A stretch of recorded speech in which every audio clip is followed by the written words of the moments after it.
So my name is Sarah Cahill, and we're at Gather 256, and that's on 256 West Philadelphia Street, which is just across the creek in the area that we refer to as the micro-district of WECO, York, PA, which just means west of Canals. So we're still part of the business improvement district in the city of York, but we're like just a little on the edge of that. Very nice. So talk a little bit about, this is a fairly new business the past few years, and talk a little bit about kind of what it is that came about and the opportunity and kind of exactly where you were. Take me exactly where you were when the idea came and the fire started. I can tell you exactly where I was. I told this story before and I will repeat it again because it's I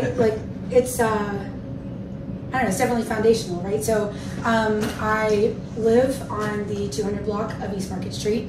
I go to CrossFit on the 200 block of West Market Street, which is just around the corner from us here, and drive by every single day. I was going to CrossFit like every day from home. And so I drove by, just happened to notice that the old Ironic coffee shop, which was located here, was for sale. And I went in and I said to my friend Madeline at CrossFit, I was like, I don't know, maybe I should buy Ironic. And she got tears in her eyes and she's like, you can have all the money in my retirement account. And I was like, what is, like, that's crazy. But also she's a person who had like a different attachment to money than I would say many people do. And we had been in this discussion about what she was going to do with her retirement money. And I'm also the kind of person who sees an empty building and has a gajillion ideas for it. And there was something about her reaction that really, just really struck a chord with me. And I think that I've always had the support of my friends and family. I've always had people, my husband in particular has always been like, every time I said, hey, I could do this with this building, he's like, go for it, do it, you know, whatever. But there was something different about her saying, here, take this money that's meant to sustain me through my life, that made me wonder why I hadn't done that with my own money yet. And so I really thought a lot about it. And she called me later that day, we were on a family bike ride, and she said, I meant it. And I said, I know, and it's really got me in my head right now. I'm a little like wrecked about what this means and why you had that response and why that wasn't my response. And I went over the next day, and she and her husband were working from home, and I kind of sat around and worked with them, and I talked to my mom the night before, and I sat and we brainstormed like ideas. What could this space be? And like, we hadn't seen it. I had been in Ironic once or twice before, but it wasn't my go-to place. I'm actually not traditionally a coffee shop person. And so, you know, I had all these awesome ideas, and I called the realtor and I said, I want to see the space. And I think I saw it a day or two later, and Madeline and my husband came with me, and we walked through, and I was like, it can be this, we can do this here. And I'm the person that can see the forest and the trees. I can, you know, look at a space and know how it'll come together. And I've also had these ideas in my back pocket for 15 years, right? I've been walking around saying I could do this, I could do that, and I've had food service experience. And so I knew what could be possible in this space. And so we saw it on a Wednesday, and I called the bank the next day, and we were through underwriting by like Monday, and the next Wednesday we were under contract.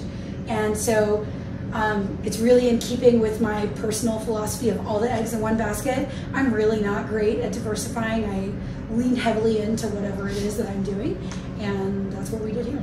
You invest in yourself. I did, and to be clear, like, it is not just me. Yes, I invested in myself. Yes, I did not take my friend's money. I took every cent that we had that was not in retirement savings. So everything that was able to be liquidated, it was every cent of that. To be able to do a down payment on a commercial property.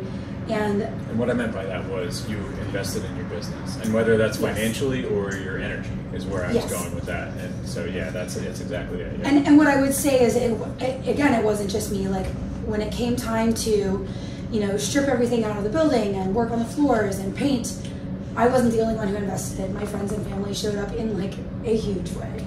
And, you know, I had a friend who spent weeks working on this floor downstairs with me. I had other friends who came and painted and spent days, who got dirty, who, you know, I mean, they were just as invested as I was.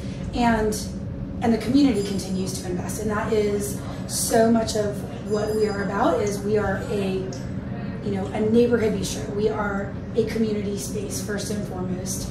And so when people come and they spend their time and energy here, they spend their money here, they are investing, you know, in what we do and the future of this business and what it can also mean for them and not just for us. And talk a little bit about, I want to talk about cultures and mixing cultures a little bit. And one thing is that in all times through history, you know, bars, coffee shops, they are, as your namesake is, you know, a gathering place.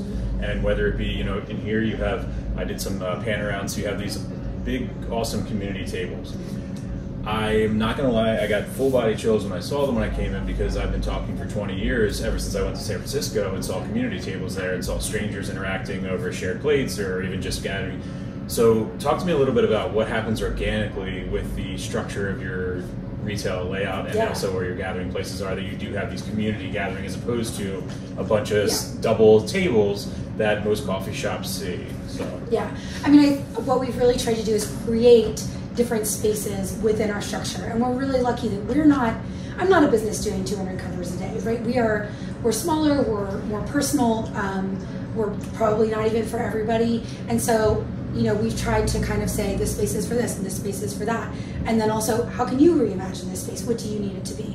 And so the first floor is definitely a space that's going to be a little more lively. It's noisier. You know, we've got music playing, the bell jingles when somebody walks in the door. You have that slurping, sucking sound from the espresso machine. You know, there's a pathway to our kitchen. There's not a full wall between our kitchen and the front of house, and that means that you're hearing some pots and pans in the dishwasher, and you're hearing us laugh in the back because we're having a great time. So that's the more dynamic, engaging, noisier first floor, which is also kind of those smaller tables where people are going to sit and either work by themselves, have lunch with a friend or two friends, and it tends to be kind of like smaller groups of people. The second floor does not have any music playing. The rear of this building is what we kind of call the studio, and it is a space that really feels to us like a bonus space. It's the last space that we rehabbed when we moved in, and that's just because we were like, we need to get the doors open, right? Like anybody who started a business knows, or anybody who hasn't can suspect, the clock is ticking. You are paying the bills already, right? So you need foot traffic to be walking through and making purchases. And so when it came down to it, we were like, we have enough space ready to go. That's going to be the last ticket item. But what we do with that space is, that is our business incubator. So we invite, and this is just my choice, a female entrepreneur to, you know, ask if they need that space when it's open. So it's been open twice. We had Commonly Overlooked, which was a plant studio. She did little plant workshops, sold plants, plant accessories, did potting bars and things like that in our space. And when she was ready to grow and move on, we opened that up to somebody else, and now it's called Create Space, run by Kate Brennan, who does, you know, creative work, mindfulness, meditation, just bringing a sense of self to whatever process it is that you're doing, so that hopefully people who are engaging in that space can go back to their work or their nonprofit or their family with a greater sense of where they are in this, you know, moment in the universe, to hopefully be more creative actors in our community. And so that's just a space, and I allow the person who's there to determine how they, like, can you pay rent? What does that look like? Pick a number that's going to work for you, because that's not a space that makes or breaks us as a business, but it does give time, space, energy, and frontage to someone who wants or needs to grow their business. So that's kind of, at this point, that space is a space that can be used for group work. It can be used for yoga. It can be used for small group classes. So we sometimes have a mom and baby group that's in there. But it's an open space, and it's really open to interpretation in terms of what that actual space is used for. The middle part of our second floor has some booths and small chairs, so it can kind of be either a group of 6 or 8, or some smaller people sitting side by side as you would in a typical restaurant setting, and also then some vintage clothes racks and art and things like that. We are right now in the main gallery on the second floor, and this is the space that we have rehabbed, and for the last year we have been using as an art exhibit space. So we do solo and group shows here that are have openings once a month on the 3rd Friday of the month, and it's just where we feature, you know, like I said, one or a couple of artists, and that's kind of the main point of the walls in this space. And then the actual seating here is designed to be exactly what you talked about, that group meeting space. We've got a couple of large tables with a bunch of chairs around them, and yeah, it feels really, sometimes it's very library-like, where everybody's studying, and it's like, okay, this is the space that's available, and I'm going to sit down and I'm going to work, and it's, as I said, quiet. There's no music happening in here, and sometimes it's a little more lively, where it's a large group of people getting together for a birthday celebration for lunch. But it really has the ability to be that space where you meet somebody new for the first time, or you run into an old friend who's sitting here working. And it is one of my favorite things to walk up and see how people are using this space, you know, because we've got book club on the first Saturday of every month, and sometimes book club has got, you know, the entire table and then whatever chairs they can cobble around together, and then there's another group of people over here, and like a mom with some kids over here because we've got some toys and things for young people, and it just really takes on a life of its own, and that life is dynamic and ever-changing based on who's here.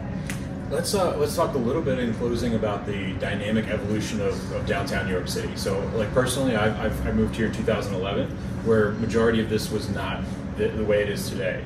And kind of, you've been here living downtown as well. Like, talk a little bit about, for anybody that's not from here and looking to come out here and experience this place as well as all the other awesome places that are around here, kind of tell them what to expect as far as, really, to be honest with you, I tell people, New York is not what you knew it is. Yep. Yeah, you know what I mean? That's really what it comes down to. So, I mean, I would say that there's a lot of history of strife in New York City, and that's not gone away. That's true of cities like across the nation, across the world. There's always going to be not great things that happen in large urban areas where there's concentrations of people looking to do, you know, different types of business. And what I would say is, like, don't go walking around the street looking for drugs at 3 o'clock in the morning. You're probably going to be okay. As I said before, we live, you know, a mile away from here. Our universe with a 9.5-year-old is basically within a 1 mile radius. Do we drive and go other places? Sure, but like, this is where we live, work, and play. And, you know, we walk all the time, we bike all the time, and for people who, you know, live in York County and are afraid or scared to come into the city or don't know what they're going to encounter, they're straight up missing out. I can't tell you how many times I'm looking on a Facebook group and people are like, there should be jazz, there should be a comedy show. Yep, check, got that, yep, we got that. Funny enough, people complain about parking all the time, which I just find to be... That's every city, by the way. It is every city, but you can't compare us to every city. No, it's very different, yeah. Because the parking lots, I mean, the parking spaces on the street are like the size of an RV. They are. They are. You do not have to have parallel parking We skills. were built for every Dodge Ram that we have in the county. We definitely were. Come on down. And, you know, but understand that sometimes, yeah, you got to walk a block. You know, that's what it means to be in a city. But there is so much here, you know, to enjoy, whether it's the arts. And we have, I mean, for a city of our size, we have a thriving arts community. There are restaurants coming and going all the time. Unfortunate on the going, but like, you know, we have a Mediterranean restaurant, we have a Portuguese restaurant, we've got, you know, obviously everybody knows we've got tons of bars and breweries and things like that, but we've got awesome, you know, street dining that on Fridays and Saturdays on George Street. We ourselves have outdoor dining, which is just an awesome resource to have right here in New York City, where you can close a gate and still enjoy the outdoor spaces. And it's a diverse experience, not just in terms of the arts and food, but in terms of the people that live here. And so if you want to experience the things that typically come with the city, this is a great place to be.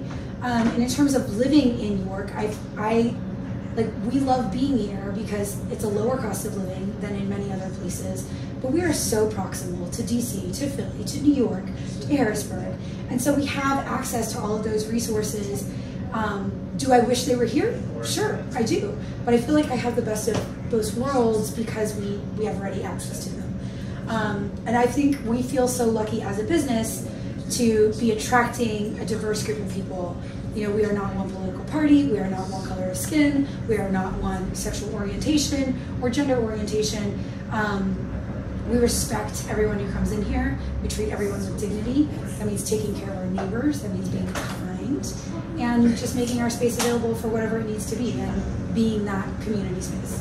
And one last thing, just because of your location and being near the rail trail, talk a little bit about any outdoors people or anything like that that are taking the rail trail and how easy it is to access you, and you don't have to drive all the way down if you just happen to be on your journey there during the weekends or weekdays, whatever. Yeah, so we're super bike accessible. We're literally a block, less than a block from the rail trail, which goes, you know, from John Rudy Park all the way down to the Maryland line, and then becomes another rail trail, connects to another rail trail system.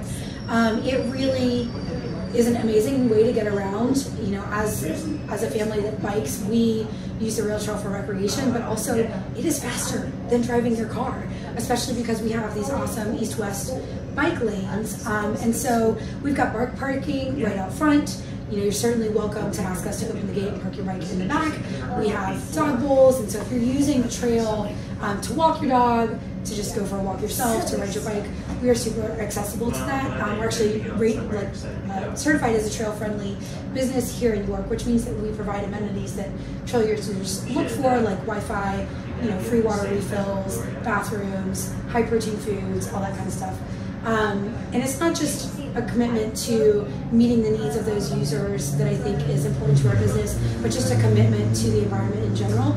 I'm really a strong proponent that we need to take care of the planet that we live in. So we work really hard to use compostable materials, recyclable materials. Anytime we can, we're using, you know, glass products that we can just wash and reuse in-house. And then we're also just like limiting our waste overall by trying to buy in bulk when we can. You know, if we're buying at a farmer's market and we can avoid packaging altogether, you know, yay, even better. But all of those things really, I think, combine to speak to what a trail user would be looking for. Absolutely. And just in closing out, just kind of website and handles for everybody to reach out to you and contact, or just to follow along if they're not from this area and want to keep following and follow your story. So I think we're Gather256 York on Instagram, Gather256 on Facebook, Gather256.com. You know, we do online ordering, so we're really convenient for people who also just want to put in an order and stop by and pick it up. We actually have kind of pickup parking. We have like it's technically our driveway, right? But nobody's gonna fuss at you if you're there for 2 nights to pick up your food. So we kind of think of that as our curbside pickup option. And then we've also got, you know, gift certificates and our event calendar online. So really everything that you need to know in those 3 spaces helps to outline what it is that we do. We have lots of community events. So between first and third Friday, we host special dinners and art openings, and usually some special activities for kids, or, you know, DIY pizzas, so that our youngest community members are engaged as well. And we really work to make sure that there's something for people to do when it comes to that they're having an experience that is not just a meal, but the opportunity to engage more fully in whatever the community is around them at the time. So, thank you so much. Absolutely. Thank you so much, and congratulations. Thank you. Thanks. Awesome. If you're an aspiring entrepreneur or one that's looking to expand, contact the FreeMind Network today, and we'll help you scale, we'll help you start. We're going to be there for you, in your corner. You know my story, right? Rise to fame, from the pain to glory, right?